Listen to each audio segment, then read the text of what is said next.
어제 결혼식 주례를 하고 왔습니다. 참 의미 있고 가장 빛나는 한 인생에서 더없이 찬란하게만 여겨지는, 그러면서 동시에 이제 시작이로구나 하는, 뭔가 이렇게 아름다움과 처절함이 함께 있는 그 신비랄까요? 결혼식은 늘 그런, 결혼한 사람들에게 그런 기분을 좀 느끼게 합니다. 왜냐하면 결혼은 한 사람의 인생에서 지금까지 겪어왔던 그 어떤 일들하고 비교할 수 없을 정도로 전혀 다른 일이 펼쳐지는 것이기 때문에 그렇습니다. 너무 낯설어요. 그래서 결혼 생활이라고 하는 것은 한 사람의 인생 안에서 최대의 모험, 그리고 동시에 최대의 위기이기도 합니다. 그런데 이건 결혼 자체가 문제라는 뜻은 결코 아닙니다. 왜 결혼이 위기라는 표현을 써야 할 정도인가 하면, 앞서 말했듯이 낯설기 때문에 그래요. 한 번도 살아본 적이 없는 시간이 시작되기 때문에. 그런데 실제로 한 번도 살아본 적이 없는 시간을 산다고 해서 모두가 위기는 아니겠죠. 그런데 그 위기는 본인이 만들어요. 결혼 안에서 찾아오는 위기는 본인이 만들어냅니다.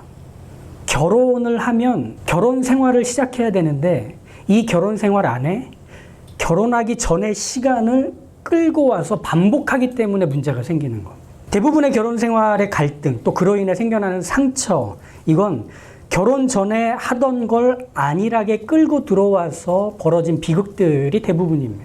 결혼 전에 각자 가지고 있던 생활 습관, 친구 관계, 금전, 거래, 취미와 기호까지 모두 그것들을 고스란히 결혼 후에도 갖고 계속 지속해 가려고 하는 거예요. 그러니까 그 두 개가 충돌하는 거죠. 그러니까 그것 때문에 싸우고 상처를 주고받고 결혼 생활을 이어갑니다. 그러니 모든 잘못은 다 상대방에게 있는 거예요. 네가 그러니까 내가 이렇게 힘든 거야. 우리에게 문제가 있는 거야.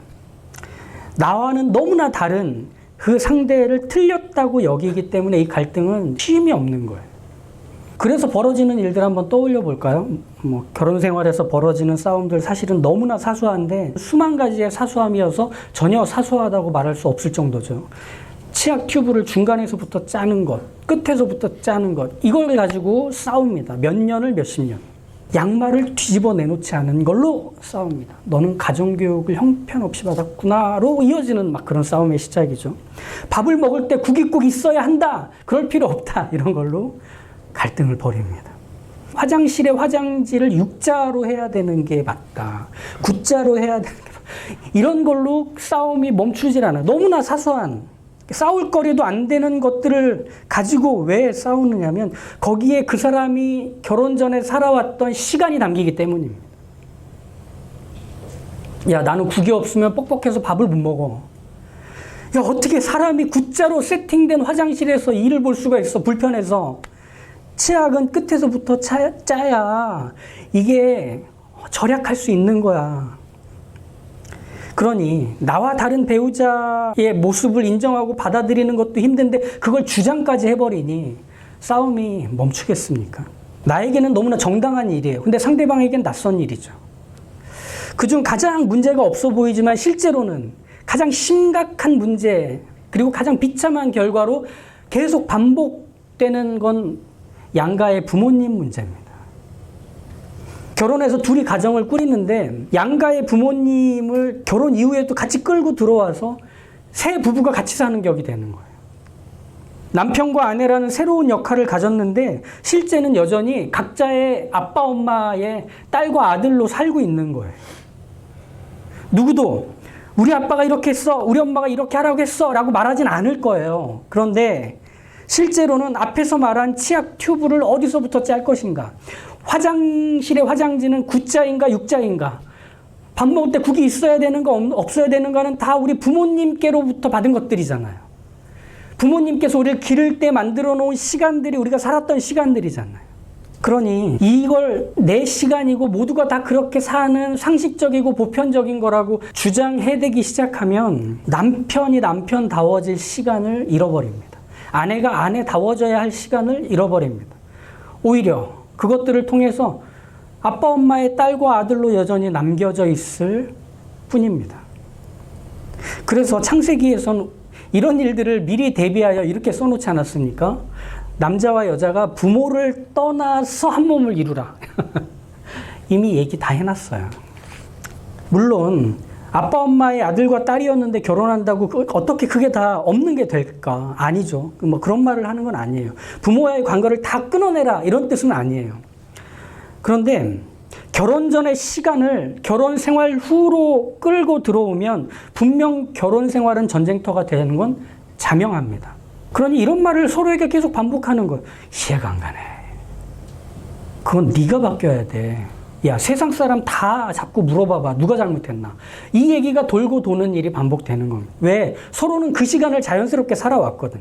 이렇게 싸우는, 서로 평행을 그어가는 부부간에 벌어지는 갈등 속에는 서로 합의된, 하지만 말한 적 없는 전제가 하나 있습니다. 그게 무엇이냐? 사람은 지나온 시간이 쌓여서 만들어진 것이라는 전제입니다. 그러니까 어제 내가 쌓인 게 오늘의 나인 거예요. 과거의 시간이 쌓인 게 지금의 나를 구성한다고 생각하는 거예요. 이건 이렇게 표현하면 좀 이해가 되실 거예요. 사람 변하지 않는다. 왜? 그동안 살아왔던 시간들이 있기 때문에 그 시간이 쌓여버린 이 사람은 바뀔 수도 변할 수도 없다. 그 인력에 의해 밀려갈 뿐이다. 이렇게만 생각을 하는 거예요. 또 내가 해봐서 아는데 라고 하는 라떼를 끊임없이 말아드시는 그런 건 역시 과거의 시간들이 끊임없이 쌓여서 내가 되었다라고 하는 이해 안에서 할 수 있는 말입니다. 그러니까 체념 또는 허세, 이건 과거가 끊임없이 쌓이고 쌓인 나의 모습의 인정. 근데 생각해 보세요. 시간이 쌓여서 내가 된 것을 인간답다, 나답다라고 말한다면 팔자라고 하는 것 아닙니까? 운명이라고 하는 거 아닙니까? 인간의 인생이라고 하는 것은 지나온 시간이 쌓여 만들어진 자취, 궤적일 수는 있어요. 그런데 인간다움, 나다움이란 쌓인 시간의 결과물일 수는 없어요. 우리가 시간에 대한 그림을 어떻게 갖고 있냐면 마치 진주 목걸이를 만드는 것처럼 시간을 이해합니다. 이 실 하나를 진주에 구멍을 내서 꿰입니다. A라는 구슬에 꿰어지고 또 B를 향해 가죠. 또 B라는 구슬에 꿰어지고 C라는 구슬을 향해 가죠. 이 시간이라는 이해가 시작이 있고 끝이 있고 그래서 그것들을 계속 밟아가는 것으로 시간의 이해를 갖고 있습니다. 그래서 과거가 지나가고 그 과거가 현재를 구축하고 그리고 미래를 바라볼 수 있게 만든다. 그런 시간이란 이해 속에서 인간의 삶 그리고 인간의 정체성 역시 시간의 결과물 같아서 이런 말들 종종 들어요. 지리산에서 15년, 계룡산에서 18년, 치악산에서 5년을 수행하신 도사님이십니다. 뭐 이렇게 예전에 약 파는 사람들이 그런 얘기 종종 하면 그러면 우와 대단하다 도력이 엄청 쌓이신 분인가 보다 라고 할 때는 거기에는 그 시간에 대한 염두가 있는 거예요. 야 그럼 긴 시간을 돌을 닦았단 말이야? 그럼 그 시간이 쌓인 그 사람은 보통 사람이 아닐 거야? 이런 이해가 있다는 거죠. 하지만 다이아몬드가 만들어지듯 시간이 계속 쌓이면 그 사람만 가질 수 있는 특징이 만들어진다? 다시 말하지만 시간이 인간을 만들진 않습니다. 심지어 시간이 인간을 인간다워지게 하거나 나를 나다워지게 하는 것도 아닙니다. 왜냐하면 인간의 삶이란 시간의 한순간 한순간만을 지나가는 것이기 때문에 인간이 밟아가는 시간의 한순간은 사실 어떤 의미도 없어요. 그냥 같은 시간을 살아요. 의미를 만드는 건 뭐냐? 그 순간의 시간을 감싸고 계신 하나님이 의미를 만들어낼 뿐입니다. 시간 안에서 하나님은 어디에 계신가? 그 시간의 위와 아래, 좌와 우, 사방을 감싸고 계신 것이 하나님이 시간에서 계시는 모습입니다. 그러니 내가 살아가는 시간은 지나간 과거, 그리고 아직 오지 않은 시간은 미래, 그리고 지나가고 있는 이 시간은 현재. 우리가 그렇게 시간을 이해하잖아요.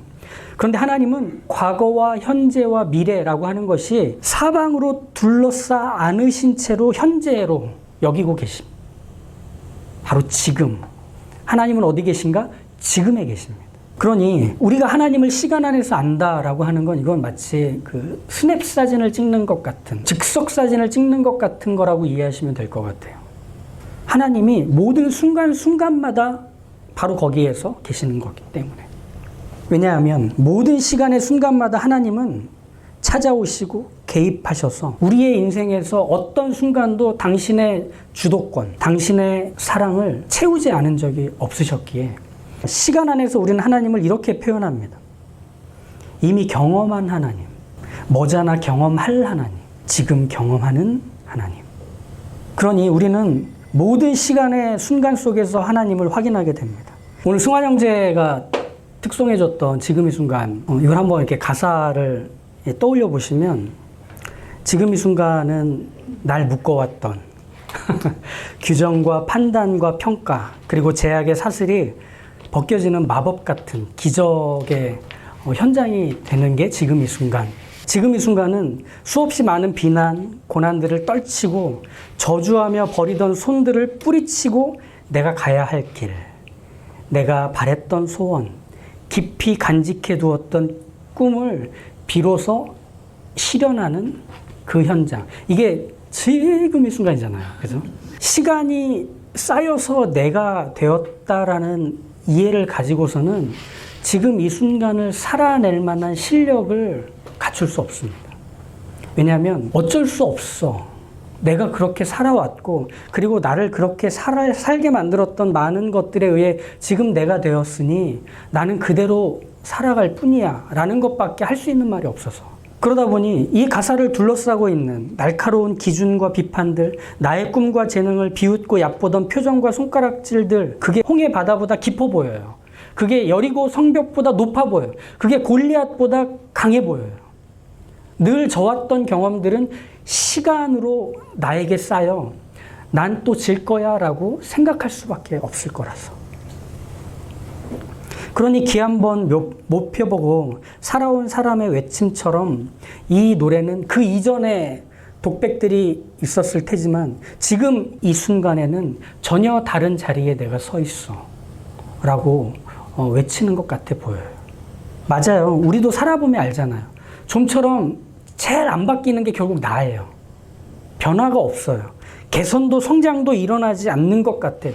여전히 그 껍질을 깨지 못한 채로 알 속에 갇혀서 그 상태로 오늘을 맞이하는 것처럼 우리 생각해요. 그래서 하루가 지난 만큼 더 미래가 불확실해져요. 왜? 확인했으니까. 난 역시 안 돼.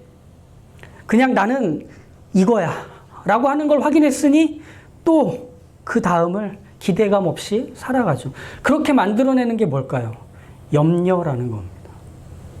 염려는 지나온 시간을 읽어내서 앞날을 해석하는 방식입니다. 어쩔 수 없어 라는 거죠. 지금까지 안 되었으니 앞으로도 안 될 거야. 봐, 지금도 이렇게 아무런 변화도 진전도 없잖아. 내 생각이 맞아. 반드시 또 그렇게 될 뿐이야.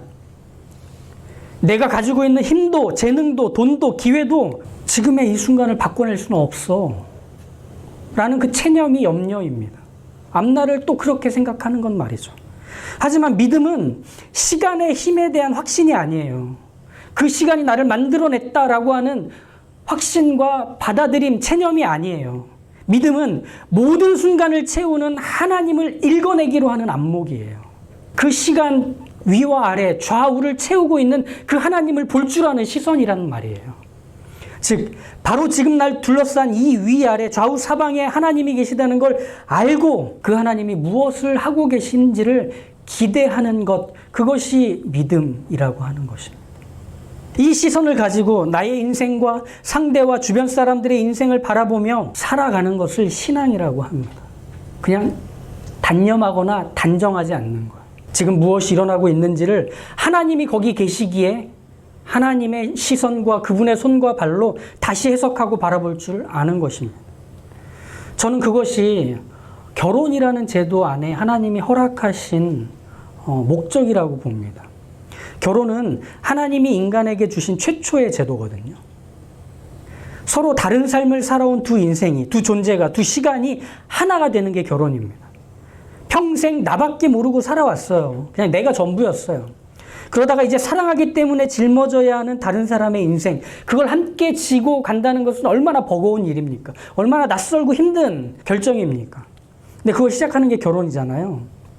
근데 그 수고를, 그 짐진 걸 상대가 알아주나요? 아니죠. 이상하다고 봐요. 자기하고 다르니까. 내 말은 듣지도 않고 내가 하고 싶은 것도 다 못하는데 그걸 짊어지는 게 결혼이라는 겁니다. 그러니 결혼이란 나밖에 모르고 살아온 인간에게는 더없이 저주며 지옥 같아 보이는 일이죠. 언제까지 해야 되는 거야? 이게 뭐야 도대체? 사랑해서 결혼했는데 사랑은 간대였고 원수만 남았네? 뭐 이렇게 되는 게 결혼이 되는 것처럼 여겨지는 거예요. 그렇기 때문에 평행선을 그을 수밖에 없는 결혼이란 제도를 하나님이 왜 만드셨는지 더 궁금해지는 겁니다. 에덴 동산에 있는 모든 것들은 아담과 하와가 죄를 지어서 타락하기 전까지 하나님의 평가는 일관됐어요. 보시기에 좋았더라예요. 근데 하나님이 그 결혼이란 제도가 아담과 하와가 에덴 동산에서 쫓겨난 이후에도 그 결혼 상태를 유지하도록, 그리고 그 다음에 태어나는 모든 자손들, 우리 인간들에게도 그 결혼이라는 제도가 이어지도록 하신 것은 하나님의 창조 목적과 결부가 되어 있는 거죠. 무엇이냐? 인간을 좋게 만드는 데 목적하는 게 결혼이란 제도인 겁니다. 그래서 이런 거예요. 상대를 위해 기꺼이 참을 수 있고 내키지 않아도 웃을 수 있는, 내가 좋다는 걸 고집하지 않아도 내가 불쾌해지지 않는, 상대가 싫다는 걸 기꺼이 포기할 수 있는 바로 그런 사람이 되어가는 게 결혼이란 제도 말고는 없어요. 정답을 말해서 상대가 바뀌길 바라기보다 정답보다 크신 하나님께 상대를 맡기고 기다리는, 그걸 어디서 하겠어요? 상대의 성장과 변화를 바라고 기대하기에 나는 오늘도 그 상대를 위해서 기도하기로 하는, 때로는 상대의 한숨과 눈물을 보며 그 초라해진 뒷모습을 보며 나의 기도의 제목으로 삼기로 하는, 어디서 그걸 경험해 보겠냐는 거예요. 한 번은 할 수 있죠. 친구에게, 이웃에게, 가족에게 두세 번은 할 수 있죠. 하지만 그걸 하지 않으면 안 되는 삶이 주어진 게 결혼 생활인 거예요. 그럼 거기서 뭐가 되냐? 사람이 성장해요. 사람이 사랑이 뭔지를 알게 돼요. 다른 사람에 대한 이해와 존중과 끌어안음, 그래서 그와 함께 동행하며 살아가는 게 무엇인지를 비로소 경험해요. 살맛을 느끼게 해주는 사람이 되어가요. 그게 보시기에 좋았더라로 커가는 이 결혼이란 제도를 통해 하나님이 그 사람을 좋게 만드시는 그 제도를 허용하신 이유인 거죠. 한 신학자이며 철학자가 이런 말을 했어요. 창조 세계를 존중하는 것이 바로 창조주를 향한 사랑을 드러내는 일이다. 그럼 창조 세계를 어떻게 존중할까? 창조 세계가 자신의 모습을 드러내도록 여유를 주는 것이다. 사람의 성숙함이 거기에 있습니다. 그에게 공간을 주는 겁니다. 그가 그다워질 수 있도록, 자라갈 수 있도록, 커갈 수 있도록 끊임없이 시간과 공간과 지지를 보내주는 것. 할 수 있어. 걱정하지 마. 너 되게 만드는 하나님을 나는 믿고 너의 곁에 있을 거야. 기다릴 거야. 그리고 기대할 거야. 언제나 기도할 거야. 그건 하나님이 그토록 바라셨던 하나님의 형상을 닮은 사람의 모습 아니겠습니까? 우리가 그렇게 시간 안에서 일하시는 하나님을 통해 빚어져 가고 있는 중입니다. 시간은 우리를 그렇게 못 만들어요. 근데 그 시간 안에 계신 하나님이 우리를 그렇게 만들고 계신다는 겁니다. 그러니 자꾸 과거의 어떤 것들로 지금의 내가 하고 있는 걸 핑계대거나 이유를 삼지 마십시오. 그렇게 하면 우리는 이상한 습관을 갖게 될 수밖에 없어요. 우리가 여행을 가면 정말 멋진 풍광을 볼 때 뭐 하죠? 바로 폰을 꺼내죠. 그리고 찍어요. 착각 찍어요. 그리고 우리가 공연장에 가요. 그러면 정말 내가 좋아하는 가수가 노래를 하고 있으면 막 그 영상을 찍고 있어요. 옹알옹알 거리는 아기가 막 귀여운 표정을 짓고 막 꼬물꼬물 이렇게 움직이면 그걸 막 이렇게 따라다니면서 찍어요. 그리고 맛집에 가면 음식이 딱 나왔을 때 모락모락 김이 올라오는 그 음식과 디저트를 보면서 계속 찍어요. 먹지 마. 막 찍어요. 순간은 지나가요. 지나가는 순간을 읽어내기 위해선 시선을 빼앗겨서는 안 돼요. 폰을 보고 있으면, 그래서 카메라를 찍으려 하고 있으면 우린 더 중요한 걸 놓치게 되는 것 같아요. 여행에 함께 온 내 친구와 가족이 같은 풍광을 바라보며 보이고 있는 그 표정, 몸짓, 탄성을 우린 놓치게 돼요. 함께 맛있는 걸 먹으러 간 나의 사랑하는 사람들이 그 음식을 보며 눈이 이만해지고 있고 침이 꼴딱꼴딱 넘어가는 그 재밌고 즐거운 표정들, 그러면서 먹으려고 하는 그 찰나가 보여주는 그 매력적인 장면들을 우리는 카메라로 그 음식을 찍느라 놓치게 돼요. 아기가 보여주는 이쁜 모습들, 귀여운 모습들은 어쩌면 그 아기가 보여주는 뜻밖의 표정들, 뜻밖의 몸짓들은 잘 찍었나 이걸 보다 보면 애가 더 귀여운 짓을 하는데 그건 금방 지나가 버리죠. 우리가 살아가는 삶, 우리는 어쩌면 많은 걸 놓치며 그런데도 그게 아무렇지도 않은 듯 살아가는 듯 보입니다. 내가 살아왔던 시간들에 멱살 잡혀서 앞으로의 시간들도 그렇게 될 거라 그냥 두루뭉술하게 생각하며 어떻게 하면 나를 지킬 수 있지? 어떻게 하면 안전할 수 있지? 어떻게 하면 이걸 금방 잘 피해갈 수 있지만을 염려하는 식으로 우리의 지금을 살아가는 것 아닐까? 그러면서 이 순간이 우리에게 주는 선물 같은 것들은 끊임없이 놓치는 것 아닐까? 하나님이 거기서 뭘 하고 계시는지 그 순간과 순간은 우리와 상관없는 것처럼 여기는 것 아닐까? 그래서 마태복음 6장 34절에 우리가 잘 아는 그 말씀, 그러므로 내일 일을 위하여 내일을 염려하지 마라. 내일 일은 내일이 염려한다. 한날의 괴로움은 그날로 족하다. 우리식으로 표현하면 지금 이 순간, 바로 여기 하나님이 무엇을 그 시간 안에서 하고 계신지를 우리 보기로 하자. 그 수만 가지 수천 가지로 변화하고 있는 하나님의 일하심의 그 다양함과 풍성함을 누려보기로 하자. 내 뜻대로 내 기대대로 내 때에 이루어지지 않는 것처럼 보여도 거기 하나님이 일하고 계시다. 이것이 바로 믿음으로 사는 삶의 모습입니다. 같은 날은 반복되지 않아요. 속지 마십시오. 우린 오늘이란 창조주 하나님이 만들어내신 새날을 살고 있을 뿐이에요.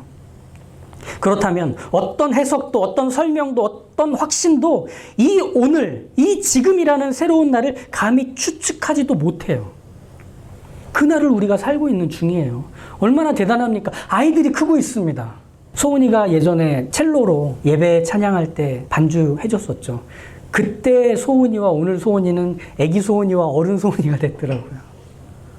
우리 그 시간들을 어쩌면 놓치지 않았을까? 속상해해야 하지 않을까요? 매일매일 달라지고 있는데 우린 그게 아는 시간처럼 생각했던 거예요. 하나님이 아무 일도 안 하는 것처럼 여겼던 거예요. 그 사이에서 무엇이 일어나고 있는지. 하나님이 우리의 날을 만드셨습니다. 그리고 하나님이 위와 아래, 왼쪽과 오른쪽을 거듭거듭 채우고 계신 중입니다. 거기서 우린 또 새로운 하나님의 선한 손길을 마주할 수 있습니다. 그 하나님으로 인해 나는 더 좋아져 가고 나는 더 성장해 가고 나는 더 커져가고 있는 중이란 말입니다. 그러니 지금 이 순간 기적 같은 일이 벌어진다는 것을 믿고 우리 주변에서 일어나는 것을 다시 보기로 하시죠. 단정하지 말고 단념하지 말고 거기서 하나님이 무엇을 일으키실지를 기적의 발로 내디딜 때 펼쳐질 것입니다. 그러니 그걸 보고 기대해 보기로 하시죠. 지금 이 순간 기도하겠습니다. 하나님, 어쩌면 저희는 선물같이 주신 오늘이라는 이날, 지금이라는 이 순간을 우리가 알고 있는 것들로 쉽게 덮어 씌워서 넘어가고 있진 않은가 생각해 봅니다.